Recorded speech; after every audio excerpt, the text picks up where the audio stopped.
Ouais, la boîte.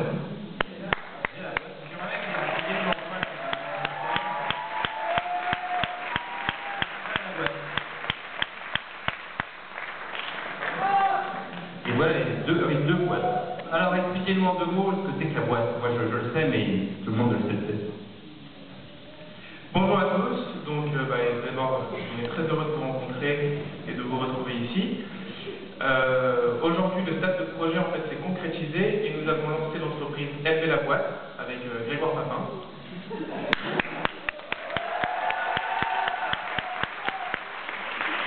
Alors LV La Boîte c'est quoi? En fait c'est un concept nouveau de restauration livrée pour les entreprises. Nos valeurs en fait, alors il y a 3 points, c'est le partage, l'innovation et le respect de l'environnement. Le partage pourquoi? Parce qu'en fait vous avez des boîtes, vous avez aussi là-bas, qui se déclinent en différentes tailles, elles sont pour 1 à 6 personnes et apportent en fait un réel moment de convivialité lors de vos entreprises, de vos réunions d'affaires ou déjeuners. Ensuite, l'innovation.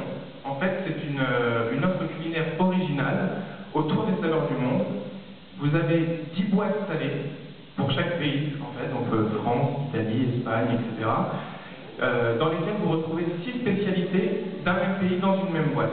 Pour le sucré, c'est un produit, une création qui se décline en 6 saveurs différentes. Ensuite, le respect de l'environnement, le 3e point, puisque nous utilisons des matériaux entièrement recyclables, la boîte et les couverts qui sont en bambou. Et ensuite, puisque nous utilisons des matériaux réutilisables, à savoir la céramique, qui apporte aussi un côté haut de gamme au produit.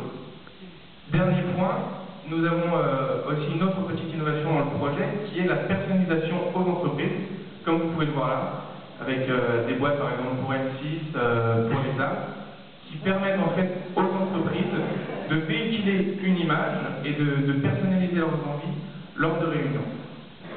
Donc, on est très heureux d'avoir pu vous présenter le projet et je souhaiterais terminer par une petite citation d'Oscar Wilde. Il faut toujours viser la lune car même en cas d'échec, on atterrit dans les étoiles.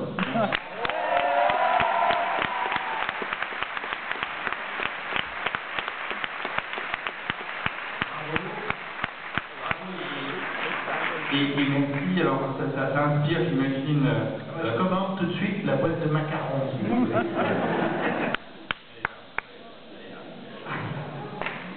Bien, vous avez débattu de ça? Cherchez pas de... Y a-t-il des concurrents? Des idées similaires? Vous avez fait une étude là-dessus? Alors, déjà le côté rond, il n'y a pas vraiment de concurrents. Tous les concurrents justement sont sur du carré et beaucoup de plastique. Nous on est parti sur un carton alimentaire assez classe et on n'a plus de plastique à l'intérieur, on est sur de la céramique afin en fait de se retrouver vraiment lors d'une réunion dans un vrai déjeuner d'affaires, le côté dur qui rassure avec le côté rond. Les couverts, c'est des couverts en bambou, donc c'est aussi recyclable, c'est fourchette, couteau et pince en bambou. La céramique, en fait, elle est consignée par nos soins, c'est-à-dire qu'on vous livre et qu'à la suite du cocktail ou lors d'une prochaine réception, on vient chercher les céramiques. C'est-à-dire que vous n'avez pas d'emballage à jeter à la poubelle, on vous apporte ça dans des glacières qui sont personnalisées, vous ouvrez les boîtes, ensuite vous les refermez et vous avez le tour à jouer.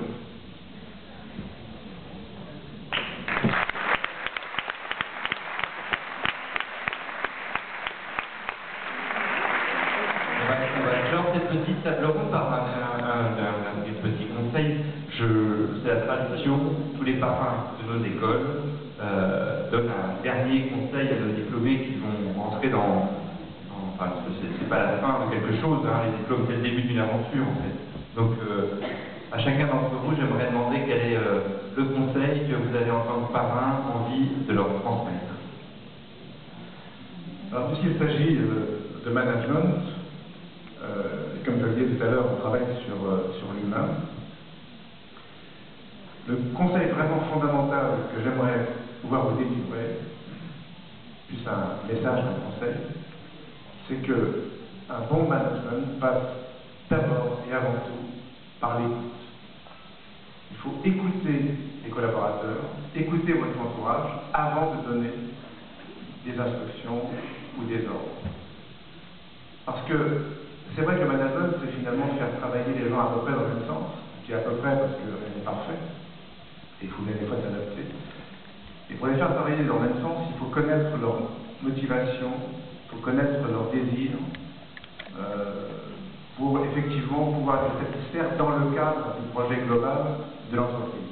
Donc vraiment, écoutez vos collaborateurs, faites attention à eux, ils sont importants, respectez-les. Parfois, un collaborateur, je dirais même souvent, un collaborateur a plus besoin d'estime et de respect que d'argent. Sachez-le et ne l'oubliez jamais.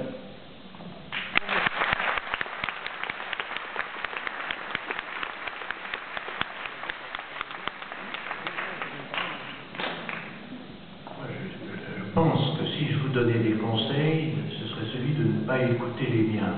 Je pense qu'il faut que vous pensiez par vous-même que selon un vieil adage du Bouddha, je ne suis pas bouddhiste, mais enfin il donne un bon conseil, il dit n'écoutez pas tout ce qu'on vous raconte, n'écoutez personne, y compris moi-même.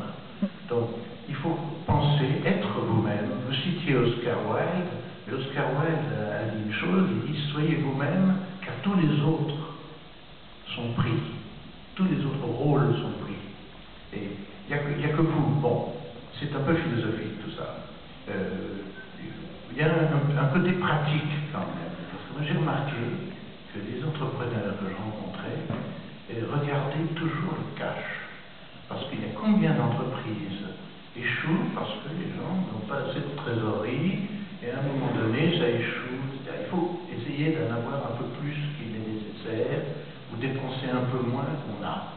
Parce que les mauvais jours arrivent. Il y a des cycles et c'est tout de même bête de tomber pour un petit cycle de quelques mois, etc. Et donc la gestion de la trésorerie, l'obtention des fonds. Je crois que les entreprises que j'ai connues ont su obtenir des fonds très rapidement, soit par la bourse, soit par d'autres moyens. Les 3 000 euros plus les 2 ou 3 000 que vous avez ajoutés, c'est une histoire idéale. Mais dans beaucoup de cas, ce n'est pas possible. Et il faut faire des investissements en marketing, les boîtes ça coûte cher, alors il faut trouver des associés, trouver des fonds.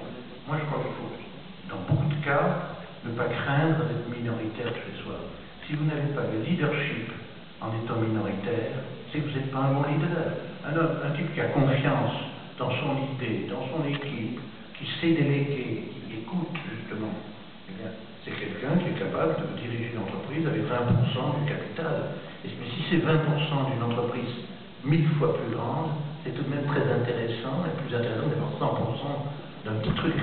Bon, c'est un débat. Au début, on pourrait en débattre très longtemps, parce que moi j'ai 100%. Je sais, mais tous les métiers ne sont pas les mêmes. Par exemple, dans le métier qui est le mien, on peut être à 100%, sans la moindre difficulté, parce que les marges le permettent, parce qu'on génère. Il y a des métiers où il faut du temps, il y a 2-3 ans, il y a des investissements en informatique, il y a beaucoup de choses. Je crois que les entrepreneurs que j'ai connus regardaient souvent le cash, la trésorerie, avant tout pour ne pas tomber. Il faut être très concret. Il n'y a pas de détail qui soit, comment dirais-je, inintéressant. Il arrive souvent que le petit détail soit essentiel à l'entreprise. Il faut suivre au quotidien les détails de l'entreprise. Je rajoute juste à ce que vous venez de dire que le mieux est l'ennemi du bien, mais l'excellence est dans le détail. Il faut arriver à combiner les deux. C'est pas toujours très facile. Que le diable est aussi.